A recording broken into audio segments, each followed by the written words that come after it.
when I look around the table and I see the students that are gathered right now at Synod, I really am quite thrilled about them. I mean, they're engaged. They obviously care about the church, and they care about seeing the church move forward, not just for themselves, which I think is really interesting, not just within the context of youth ministry, but as a diocese as a whole. We've got young people who have grown up through camps and youth groups in their churches to be more involved in Synod and be excited about being involved in the business end of the church. And then we've seen a few leaders, youth group leaders come out of youth groups as well, and see how they've moved from youth themselves into leadership roles within their own parishes. I've seen many come into their own faith and actually own their own faith, as opposed to just sort of tagging along the line. Right? I've made some really great friends through these youth conferences and the youth synod, and it's really awesome to know that you're not alone, even if you have a really small church where there's not many youth. Coming together to see such a large group of youth together is really empowering. I think our commitment to youth needs to start and have a solid foundation in building relationships before anything else.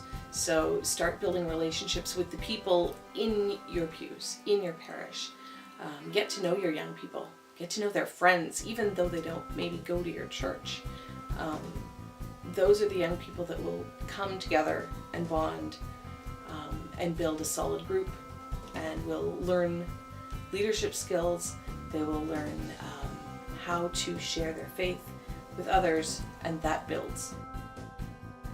Having friendships that have started over faith is definitely something that has strengthened my faith myself. Being a part of Youth Synod kind of helps give me and helps to collectively make a voice for the youth in the church, not just in my deanery, but throughout the diocese. I think with the Renew campaign and with them saying that we want to put emphasis on youth, I think that's a really, really positive step. The question now for us is, what does that look like? Because it's one thing to have a commitment to youth. It's another thing to actually put into practice what they think. We need to see that we're being listened to as youth. We need to know that, yes, you guys are listening and you're going to do something about what we say. And part of what I think needs to happen is we need to find ways to get all those youth together through our diocese and empower them in the strength that they do have. Together, they're a much stronger force. And when you see them, when they have the opportunity to come to Synod or they have the opportunity to go to Clay, you can see them kind of all lift up, their hearts kind of lift up, and they start to get excited about who they are and about the group that they're a part of and about what it means to be an Anglican on a kind of global, or at least, in some senses, a national scale. They love the church and they want to see it move forward. So I think that's amazing. You can't buy that. So that's fantastic.